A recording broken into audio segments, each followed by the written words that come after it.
नमस्कार, Monday morning स्वागत है आप सभी का पावर ब्रेकफास्ट में। आपके साथ मैं हूं नेहा आनंद। आइए देख लेते हैं कि अंतर्राष्ट्रीय बाजारों से किस प्रकार के संकेत मिलते हुए दिखाई दे रहे हैं। एसजीएक्स निफ्टी फ्लैट ट्रेड कर रहा है, थोड़ी सी नेगेटिव ओपनिंग, लेकिन 18,900 के करीब ही हम देख रहे हैं 8 अंकों की कमजोरी दिखाई दे रही है। डाउ फ्यूचर्स 57 अंक नीचे, तो नैस्डैक फ्यूचर्स में बिल्कुल फ्लैट लेकिन पॉजिटिव टेरिटरी में कारोबार होता हुआ दिख रहा है। एशियन मार्केट्स की अगर बात करें तो निके जापानीज मार्केट 100 अंक नीचे है और बाकी जितने मार्केट खुल रहे हैं वो ऑलमोस्ट आधे से 0.1% की कमजोरी लेकर ही खुलते नजर आ रहे हैं।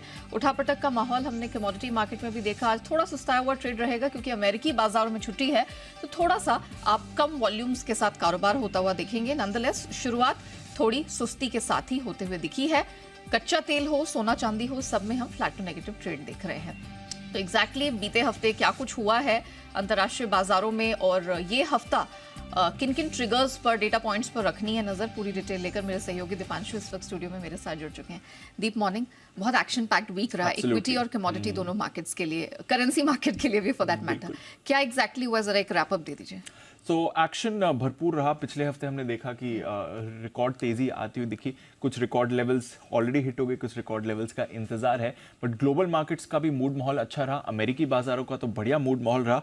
आज ऑफ कोर्स वहां पर छुट्टी है, but Dow futures, Nasdaq futures से कोई भी जितने भी संकेत आएंगे उसकी आज कुछ ज्यादा वैल्यू नहीं है क्योंकि आज अमेरिकी बाजार बंद है। बट हाँ, आज सुबह एशिया के बाजार आपको थोड़े सुस्त दिख रहे हैं। मामूली गिरावट के साथ ज्यादातर बाजार ट्रेड कर रहे हैं। कोई ऐसा बड़ा एक्शन नहीं है नेगेटिव, बट हाँ, थोड़ी नरमी आपको आती हुई दिख रही है क्योंकि यूएस में भी हमने देखा कि फ्राइडे को थोड़ा मुनाफा वसूली वाला सेशन रहा। एक बड़ी तेजी के बाद फ्राइडे को अमेरिकी बाजार आपको मुनाफा वसूली के चलते गिरते हुए दिखे। कुछ ऐसी बड़ी गिरावट भी नहीं आई। अगर आप डाउ को देखें तो 110 अंक की फिसला है। हाँ, दिन के निचले स्तर पर बंद हुआ क्योंकि लंबा वीकेंड आ रहा था। दिन की ऊंचाई से करीब 300 अंक नीचे फिसला, बट आई मीन ओवरऑल भी देखेंगे तो 0.3% की गिरावट है, तो उस हिसाब से ज़्यादा नहीं है। थोड़ी ज़्यादा गिरावट आपको नैस्डैक और S&P 500 पर भी दिखी, बट यहाँ पर भी 6 दिनों से तेज़ी चल रही थी, तो उसके बाद एक थोड़ी मुनाफा वसूली आना लाजमी था। एक तो हम देख रहे थे लंबा वीकेंड आ रहा था, दूसरा जो हम पहले ऑलरेडी आपको फ्राइडे को बता चुके थे कि वहाँ पर बाजारों में रीबैलेंसिंग भी थी और एक्सपायरी भी थी, तो उसके चलते भी आपने बाजार में उतार चढ़ाव आते हुए देखा। तो कोई इतना बड़ा नेगेटिव या ऐसा कोई ट्रिगर बेस्ड एक्शन नहीं दिखा आपको बाजारों में। मुनाफा वसूली जो आनी थी वो आपको आती हुई दिखी। बट हाँ, साप्ताहिक तौर पर देखें, पिछले कुछ हफ्तों का ट्रेंड देखें तो शानदार मूव अभी भी अमेरिकी बाजार में आपको आती हुई दिख रही है। पिछले हफ्ते की एक बार आप पहले गेन्स देखिए। डाउ आपके लिए 1.25% ऊपर था, S&P 500 2.5% ऊपर था, नैस्डैक आपके लिए 3.25% ऊपर था। S&P 500 पर नवंबर 2021 के बाद आपने ऐसा देखा है कि लगातार 5वीं बढ़त साप्ताहिक तौर पर आती हुई दिखी है। तो 5 हफ्तों से वीकली गेन आपको S&P 500 दिखा रहा है। आखिरी बार ऐसा हमने नवंबर 2021 में देखा था। नैस्डैक पिछले 8 हफ्तों से लगातार आपको साप्ताहिक बढ़त दिखा रहा है। आखिरी बार ऐसा हमने 2019 में देखा था, 4 साल पहले। तो बहुत बड़ा पॉजिटिव ट्रेंड अमेरिकी बाजार में बना हुआ है। डाउ भी आपको लगातार 3 हफ्तों से वीकली गेन्स दिखा रहा है, तो वो दिखा रहा है कि कितनी स्ट्रेंथ है अमेरिकी बाजारों में, किस तरह से ब्रॉड बेस्ड बाइंग आपको आती दिख रही है। क्योंकि डाउ उतना गेन नहीं कर रहा है जितना आपको S&P 500 गेन करते हुए दिख रहा है। जो अनिल जी भी कह रहे हैं कि डाउ छोड़ो S&P देखो, वो आपको ट्रेंड आते हुए दिख रहा है। अभी भी 14 महीने की ऊंचाई पर S&P और डाउ है, अभी भी 6 महीने की ऊंचाई के करीब S&P और नैस्डैक 14 महीने की ऊंचाई पर हैं, 6 महीने की ऊंचाई के करीब आपको डाउ ट्रेड करते हुए दिख रहा है। तो कोई परेशानी वहां पर नहीं है। कई सारे स्टॉक्स ने पिछले हफ्ते रिकॉर्ड्स लगाए हैं। एप्पल और माइक्रोसॉफ्ट ये दोनों भी रिकॉर्ड ऊंचाई पर ही हैं। तो अच्छा एक्शन बना हुआ है अमेरिकी बाजारों में। फ्राइडे को थोड़ी मुनाफा वसूली आपने जरूर आते हुए देखी। यूरोप की बात करें तो यहां पर भी आधे % तक की बढ़त थी। कमोडिटी बाजार में भी वीकली तौर पर पिछले हफ्ते काफी बड़ा एक्शन हुआ था। आज सुबह थोड़ी सुस्ती दिख रही है क्योंकि अगेन अमेरिकी एक्सचेंजेस बंद रहेंगे, बट वीकली तौर पर देखिए 3.5% की बढ़त आपने कच्चे तेल में, 2.5% की बढ़त माफ कीजिएगा, कच्चे तेल में आती हुई दिख रही है। 3 हफ्ते बाद आपने वीकली बढ़त का ट्रेंड आते हुए देखा है। चीन से बेहतर मांग और घटती ब्याज दरों का या घटने की आशंका से, अनुमान से, उम्मीद से आप कह सकती हैं कि थोड़ा आपको रिलीफ वहां पर आते हुए दिखा है। नेचुरल गैस पर देखिए कितना बड़ा एक्शन आया। करीब 17% की मजबूती आपने नेचुरल गैस में वीकली तौर पर आती हुई दिख रही है। कमजोर इन्वेंट्री और बढ़ती मांग की तरफ से यहाँ पर हुआ है। स्पेशली यूरोप में बात चल रही है कि यहाँ पर एक बार फिर से प्राइसेस में बड़ा उछाल आपको आते हुए दिख सकता है। सोना और चांदी यहाँ पर हल्की गिरावटें दिखी, एक रेंज बाउंड्री ट्रेड आपको आते हुए दिखा, बट बेस मेटल्स और एग्री कमोडिटी कमोडिटीज, यहाँ पर भी वीकली बेसिस पर बड़ा रिबाउंड आया है। तो थोड़ा कमोडिटी बाजार भी एक्टिव है। ऑफकोर्स डॉलर 5 हफ्ते के निचले स्तर पर है, तो वहां से भी सहारा मिलते हुए दिखा। ये हफ्ता पिछले हफ्ते जितना एक्टिव नहीं रहेगा, बट हाँ कुछ डेटा पॉइंट्स रहेंगे। एक तो यूएस के जो चेयरमैन, फेड के जो चेयरमैन है जेरोम पावेल साहब, वो यूएस कांग्रेस को कल और परसों बयान देंगे, तो उनकी कमेंट्री इंपॉर्टेंट रहेगी। आगे के डेटा, इकोनॉमी का पाथ और बाकी सारी चीज़ों को लेकर यूएस का हाउसिंग डेटा आने वाला है, बैंक ऑफ इंग्लैंड की पॉलिसी आने वाली है और यूके में इन्फ्लेशन और पीपीआई डेटा भी आने वाला है। तो उतना हैवी डेटा नहीं है, बट हाँ फेड चेयरमैन की कमेंट्री थोड़ी इंपॉर्टेंट रहेगी। आज वैसे भी अमेरिकी बाजारों में छुट्टी है, बट अदरवाइज ग्लोबल मार्केट्स ठीक ठाक मूड में दिख रहे हैं। ओके, तो मोमेंटम या अंडरलाइन टोन कह सकते हैं कि यहाँ पर पॉजिटिव है, और अब देखना होगा कि हमारे मार्केट्स जो खुद फराटा रफ्तार दिखा रहे हैं उनकी ओपनिंग आज मंडे मॉर्निंग कैसी होती है। धन्यवाद दीप, वो पूरी डिटेल दर्शकों के सामने रखने के लिए। आइए आगे बढ़े, उससे पहले देख लेते हैं कि शुक्रवार यानी बीते हफ्ते संस्थागत निवेशकों का प्रदर्शन किस प्रकार का देखने को मिला है। तो हर तरफ हरियाली छाई रही है। जी हाँ, विदेशी संस्थागत निवेशक हों, घरेलू संस्थागत निवेशक हों, सबने यहाँ पर खरीदारी की है। 700 से 800 करोड़ की खरीदारी का फिगर दोनों के ही कैश स्पेस में उभरता हुआ नजर आया है। तो हमारे मार्केट्स के लिए किस प्रकार के संकेत हैं, आज आपको क्या रणनीति अपनानी है ओपनिंग ट्रेडिंग सेशन में और थ्रू आउट द डे, सब पर बात करेंगे। जी बिजनेस के मैनेजिंग एडिटर अनिल सिंह भी हमारे साथ जुड़ चुके हैं।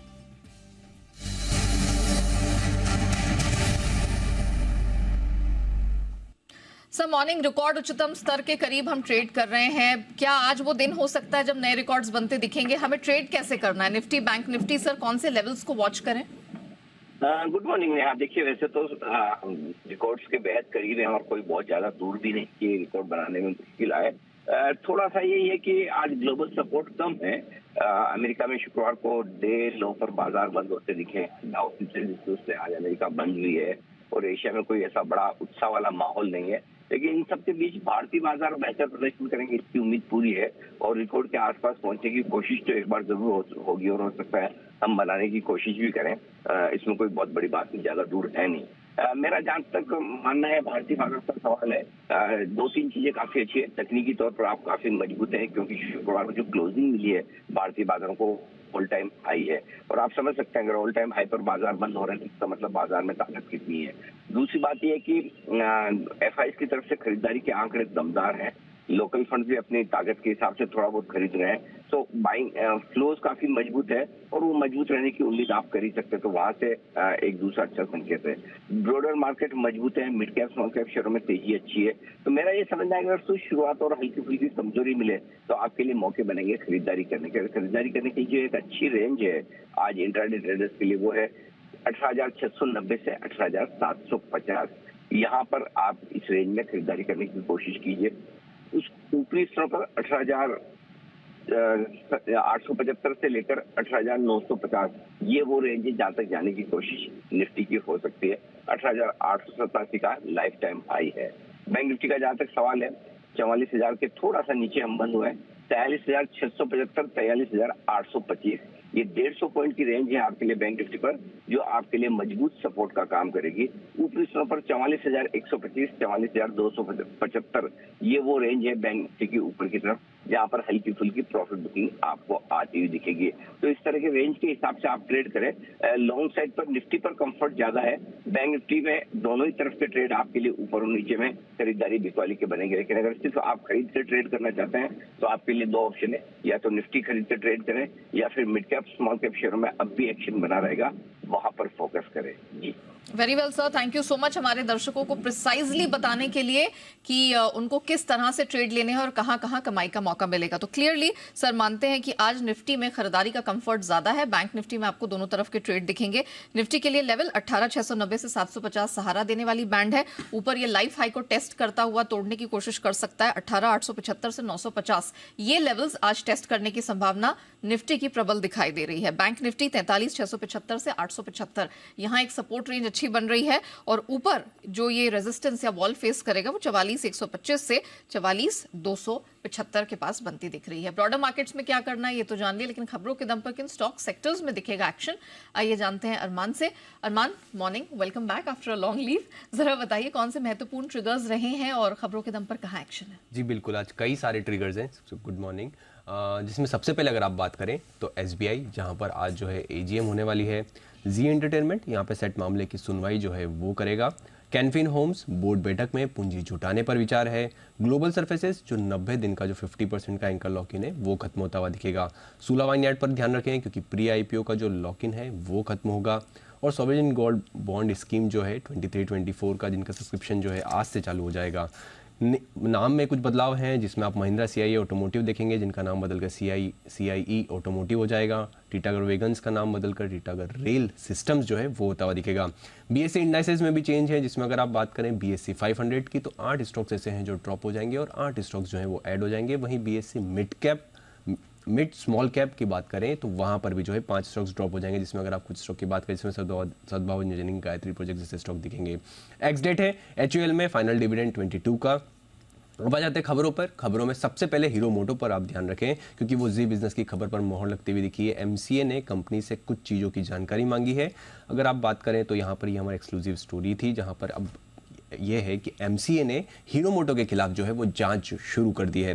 मनापुरम फाइनेंस यहाँ पर केरला हाई कोर्ट ने कंपनी के प्रमोटर्स के खिलाफ एफआईआर को खारिज किया है। और अगर आप बात करें इसी के साथ साथ आरबीआई ने 20 लाख का जो है अधिक दंड जो है वो लगाया है। पीवीआर पहले 2 दिन में आदि पुरुष फिल्म का जो कलेक्शन है लगभग 240 करोड़ 250 करोड़ के आसपास जो है वो रहा है। डॉक्टर रेडीज पर ध्यान रखें तो यूएसएफडीए ने उनका एक जो प्लांट है एपीआई मैन्युफैक्चरिंग फैसिलिटी का जीएमपी इंस्पेक्शन जो है वो पूरा किया है। और इसी के साथ साथ अगर आप बात करें अब इस चीज़ के लिए अगर उनको जो ईआईआर है वो जारी कर दिया गया है। न्यू इंडिया एश्योरेंस जीआईसी और other general insurance company auto stocks यहाँ पर आपको ध्यान रखना है क्योंकि थर्ड पार्टी इंश्योरेंस को लेकर जो है ड्राफ्ट प्रस्ताव आया है जिसमें अगर आप बातें हर कैटेगरी में लगभग वही रेट प्रस्तावित है। हालांकि 3 व्हीलर्स और ई रिक्शा के लिए जो है दरों में कमी की गई है। टेगा इंडस्ट्रीज यहाँ पर प्रमोटर्स जो हैं जो मेहुल जी हैं और निहाल जी हैं उन्होंने अपनी हिस्सेदारी जो है वो बेचेंगे। और कि वो बेचने का रीज़न ये है क्योंकि जो मिनिमम 25% का जो उनको वहाँ पर मीट करना है उसके चलते बेचेंगे। मौजूदा जो प्रमोटर्स की हिस्सेदारी लगभग 79.7% की है। कल्याण ज्वेलर्स यहाँ पर अगर आप देखें तो वॉरबर्ग ने लगभग 6.4 करोड़ शेयर्स जो कि लगभग 6.2% इक्विटी है वो बेचेंगे। और खरीदारी में जिसमें पीएनबी परिवास है वहाँ पर आप फ्रैंकलिन देखेंगे या नोमुरा इंडिया देखेंगे वो लगभग जो है शेयर्स जो है खरीदेंगे। लिंकन फार्मा वहाँ पर प्रमोटर जो हैं वो लगभग 25,500 शेयर्स के आसपास जो है खरीदेंगे जो कि अगर अब उनकी हिस्सेदारी जो है थोड़ी सी बढ़कर 11.56% से बढ़कर थोड़ी सी 11.68% के आसपास हो जाएगी। वहीं प्रमोटर्स एक आशीष साहब भी हैं वो लगभग 38,500 शेयर्स लगभग 0.19% हिस्सेदारी खरीदेंगे।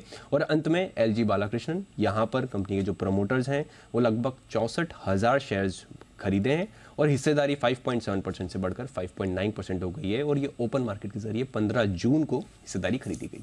चलिए, तो ये वो खबरें हैं जिनके दम पर इन चुनिंदा स्टॉक सेक्टर्स में एक्शन देखने को मिल सकता है। धन्यवाद अरमान वो पूरी डिटेल रखने के लिए। आइए अब एक्सपर्ट्स की भी राय जान लेते हैं कौन से सेक्टर्स पर कौन से स्टॉक्स पर आज वो आपके लिए कमाई की सलाह लेकर आए हैं। सेंट्रम ब्रोकिंग के नीलेश जैन हमारे साथ शो में शामिल हो चुके हैं। नीलेश जी, दमदार प्रदर्शन हमने बीते हफ्ते खासतौर से शुक्रवार को देखा। अब तो लाइफ हाई के पास निफ्टी बहुत करीब पहुंच चुका है। मुझे बताइए, हमने जो बैंकिंग, फाइनेंस, एनबीएफसीज में स्ट्रेंथ देखी, क्या वो थीम आज भी जारी रहेगी? कौन से स्टॉक्स पर आपकी नजर रहने वाली है? Very good morning to you Neha ji. देखिए, बिल्कुल ठीक कहा आपने। जो मोमेंटम हमने फ्राइडे के सेशन में देखा था स्पेसिफिकली बैंक निफ्टी में जहाँ पे काफी समय से अंडर परफॉर्मेंस हम देख रहे थे, काफी लंबे समय बाद बैंक निफ्टी ने आउट परफॉर्म किया और ये जो आउट परफॉर्मेंस है वो देख के तो ऐसे ही लग रहा है कि यहाँ से कंटिन्यू होना चाहिए। स्पेसिफिकली अगर हम स्टॉक्स की बात करें तो फाइनेंशियल स्पेस में से कुछ चुनिंदा काउंटर्स लाइक मन्नापुरम फाइनेंस, उसके अलावा एचडीएफसी लिमिटेड जहाँ पे हमें थोड़ा सा रिवर्सल देखने को मिल रहा है जो कि एक दिग्गज फाइनेंशियल काउंटर है। तो ओवरऑल ये कुछ एक चुनिंदा काउंटर है जहाँ पे नजर रखनी चाहिए। और बैंक निफ्टी में अगर हम लेवल्स की बात करें तो 44,000 के ऊपर जैसे ही सस्टेन करना शुरू करेगा स्पॉट में तो 44,300 44,500 तक के लेवल ऊपरी स्तर पर देखने को मिल सकते हैं। ओवरऑल आउटलुक थोड़ा सा पॉजिटिव साइड में ही है, गिरावट पर खरीदारी करने की ही सलाह होगी। गिरावट पर खरीदारी की सलाह, ओके। आज थर्ड पार्टी इंश्योरेंस को लेकर ड्राफ्ट प्रस्ताव, ये हमारे स्टॉक्स एंड न्यूज की लिस्ट का हिस्सा है। न्यू इंडिया एश्योरेंस, जीआईसी, कुछ और जनरल इंश्योरेंस के स्टॉक्स हैं जो आज रिडार पर हैं। जरा ये बताइए, इस स्पेस में आज आपको सबसे प्रबल दावेदार कौन सा लग रहा है? चार्ट्स के लिहाज से इस स्पेस की सबसे बेस्ट स्टॉक या बेहतरीन कंपनी कौन सी हो सकती है? देखिए, ओवरऑल अगर हम इंश्योरेंस स्पेस की बात करें, आपने जिन स्टॉक का जिक्र किया उसके अलावा अगर हम इंश्योरेंस स्पेस में देखें तो HDFC लाइफ और SBI लाइफ ये दो काउंटर थे जहाँ पे एक शानदार परफॉर्मेंस हमने फ्राइडे के सेशन में देखा था। लगभग 5 से 6% का उछाल वहाँ पे देखने को मिला था। तो आज की अगर हम पिक की भी बात करें तो मेरे रडार पर HDFC लाइफ आया था। HDFC लाइफ जहाँ पे एक फ्रेश ब्रेकआउट हमें देखने को मिला था 610 के आसपास है। ऊपरी स्तरों पर 620 625 तक के लेवल्स HDFC लाइफ में देखने को मिल सकते हैं एंड 600 के आसपास जो कि एक साइकोलॉजिकल सपोर्ट है उसी के आसपास का स्टॉप लॉस निकल के आ रहा है। तो ओवरऑल इंश्योरेंस स्पेस में एक मोमेंटम है वो यहाँ से कंटिन्यू होता हुआ नजर आ सकता है। ओके, तो इंश्योरेंस स्पेस पे करना है फोकस। हमने देखा था कि निफ्टी गेनर्स में HDFC लाइफ, SBI लाइफ पहले और दूसरे पायदान पर है। स्ट्रेंथ आज भी यहां पर दिखेगी। HDFC लाइफ 620-25 तक का टारगेट अपसाइड में दिख रहा है। खरीदारी करके चले और 600 का स्टॉप लॉस लगाना ना भूलें। नीलेश जी, आपको कौन सा सेक्टर या स्टॉक पसंद आ रहा है? आपकी बेस्ट पिक्स कहां से आएंगी? बिल्कुल देखिए, एक स्टॉक जिसका मैंने ऑलरेडी जिक्र किया जो कि इंश्योरेंस स्पेस में से है, उसके अलावा अगर हम रियलिटी स्पेस देखें तो वहाँ पे भी काफी अच्छा मोमेंटम था और एक शॉर्ट कवरिंग हमें देखने को मिली थी। तो ओबेरॉय रियलिटी ये एक पर्टिकुलर काउंटर है जिसपे नजर रखनी चाहिए। अपने ऑल टाइम हाई लेवल्स पे के आसपास पहुंच चुका है। ऊपरी स्तर पर 1040 तक की अपसाइड हमें ओबेरॉय रियलिटी में देखने को मिल सकती है। 995 का यहाँ पे स्टॉप लॉस निकल के आ रहा है। तो 995 की स्टॉप लॉस से ओबेरॉय रियलिटी में लॉन्ग पोजीशन इनिशिएट करके चल सकते हैं। रियलिटी स्पेस में जो मोमेंटम है वो यहाँ से कंटिन्यू होता हुआ नजर आ सकता है। उसके अलावा देखिए, इंश्योरेंस स्पेस का हमने ऑलरेडी जिक्र किया। एक डिफरेंस स्पेस में भारत इलेक्ट्रिक लिमिटेड BEL ये एक पर्टिकुलर काउंटर है जिसपे नजर रखनी चाहिए। ऊपरी स्तरों पर 126 128 तक की अपसाइड हमें भारत इलेक्ट्रिक लिमिटेड में देखने को मिल सकती है। 123 का यहाँ पे स्टॉप लॉस अपना होगा। एक बार स्टॉप लॉस रिपीट करेंगे नीलेश जी? भारत इलेक्ट्रिक लिमिटेड का स्टॉप लॉस होगा 123 का। ऊपरी स्तर पर 128 130 तक की अपसाइड हमें भारत इलेक्ट्रिक लिमिटेड में देखने को मिल सकती है। BEL ये काउंटर होगा जहाँ पे खरीदारी करने की सलाह होगी। Very well Nilesh ji, thank you so much आज हमारे साथ जुड़ने के लिए। अलग अलग सेक्टर्स में कहा है मौके एंड ऑफ कोर्स दो बेहतरीन पिक्स भी रखने के लिए। तो HDFC लाइफ के अलावा ओबेरॉय रियलिटी 1040 तक का टारगेट दिखाई दे रहा है। 995 का स्टॉप लॉस लगा। BEL यहां पर भी खरीद की सलाह है। 120 का स्टॉप लॉस रहेगा। 128 और 130 तक का अपसाइड टारगेट बनता हुआ दिखाई दे रहा है। आइए कमोडिटी बाजार की रणनीति समझते हैं। हमारे साथ मोतीलाल ओसवाल कमोडिटीज के अमित सजेजा शो में शामिल हो चुके हैं। अमित जी, मॉर्निंग। सबसे पहले तो एनर्जी स्पेस पर फोकस कर लेते हैं क्योंकि सबसे ज्यादा वीकली गेन वाला एक्शन यही दिखा है, फिर चाहे वो कच्चा तेल हो या फिर नेचुरल गैस। क्या करना है? गुड मॉर्निंग जी। डेफिनेटली पिछले हफ्ते काफी उठापटक देखने मिली है जहां पर रीसेंट लोस टेस्ट हुए थे, उसके बाद एक शॉर्ट कवरिंग मूव देखने मिली है।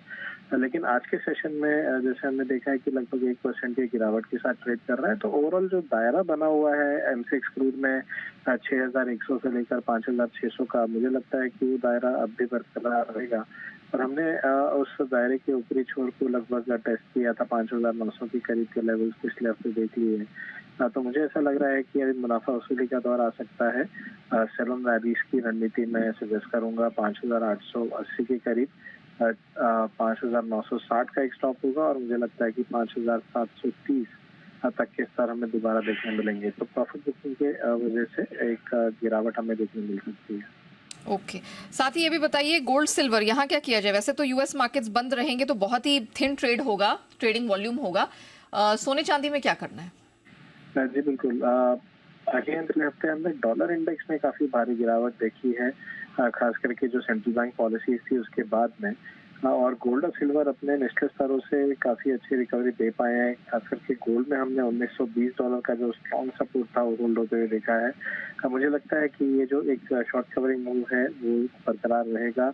बाइंग की सलाह देना चाहूंगा 59,300 के करीब मैं MCX गोल्ड में। 59,700 तक का शॉर्ट टर्म टारगेट होगा और 59,100 का स्टॉप होगा। सिमिलरली सिल्वर में भी हमने बेस मेटल की वजह से और गोल्ड में रिकवरी की वजह से एक अच्छा खासा एक उछाल आते हुए देखा है। मुझे लगता है ये जारी रहेगा। 72,300 पे बाइंग की सलाह होगी, 7300 के लक्ष्य के लिए, और अपसाइड और डाउनसाइड में लगभग 71,700 का एक स्टॉप लेके चला जा सकता है। Okay Amit, thank you so much हमारे साथ जुड़ने के लिए, बताने के लिए कहाँ कहाँ है कमाई के मौके। तो कच्चे तेल में सेल ऑन राइज करिए 5730 के टारगेट के लिए, गोल्ड और सिल्वर में करनी है खरीदारी 59,300 के पास सोना खरीद के 59,700 के टारगेट पे प्रॉफिट बुकिंग हो सकती है, और चांदी में 72,300 के पास करे खरीदारी 73,000 के अपसाइड टारगेट के लिए। आइए बढ़ते हैं आगे FIR यानी FI इन्वेस्टमेंट रिपोर्ट्स की तरफ और जान लेते हैं फॉरेन ब्रोकरेजेस की नजर आज कौन कौन से स्टॉक्स या सेक्टर्स पर है। अरमान है हमारे साथ। अरमान बताइए। जी बिल्कुल, कई सारी रिपोर्ट्स है जिसमें अगर आप देखें आईटी पर कई सारी रिपोर्ट्स आती हुई दिखी है। स्पेशली अगर आप देखें मैक्वायरी की, तो मैक्वायरी की यहाँ पर इन्फोसिस पर रिपोर्ट है जो मेंटेन कर रहे हैं न्यूट्रल को, पर टारगेट जो है वो घटा रहे हैं 1400 से घटाकर 1310 का जो है वो टारगेट कर रहे हैं। वही मैक्वायरी की HCL टेक्नोलॉजीज पर भी रिपोर्ट है जो आउट परफॉर्म है उसे तो वो मेंटेन कर रहे हैं, और पर टारगेट जो अगर आप देखें तो टारगेट वहां से घटा रहे हैं 1580 से घटाकर 1520 कर रहे हैं। वही मैक्वायरी की विप्रो पर भी रिपोर्ट है जिसमें वो आउट परफॉर्म जो है वो तो मेंटेन कर रहे हैं, पर टारगेट जो है वो वहां पर अच्छा खासा घटा रहे हैं, 470 से घटाकर 440 का जो है वो टारगेट कर रहे हैं। और अंत में अगर आप बात करें HSBC की, M&M फाइनेंशियल सर्विसेज पर रिपोर्ट है, वहां पर ये डबल अपग्रेड कर रहे हैं, बाय होल्ड से बाय कर रहे हैं, डबल अपग्रेड कर रहे हैं, और टारगेट जो है वो भी अच्छा खासा बढ़ा रहे हैं, 270 से बढ़ाकर 360 का कर रहे हैं। चलिए, तो ये वो सेक्टर्स हैं, स्टॉक्स हैं जिन पर जो विदेशी ब्रोकरेजेस हैं उनकी नजर और आपकी भी नजर यहाँ होनी चाहिए, क्योंकि कमाई का बेहतरीन मौका मिलेगा यहीं। अरमान धन्यवाद पूरी डिटेल के लिए। पावर ब्रेकफास्ट को यहीं रैप अप करते हैं, लेकिन बने रहिएगा जी बिजनेस के साथ।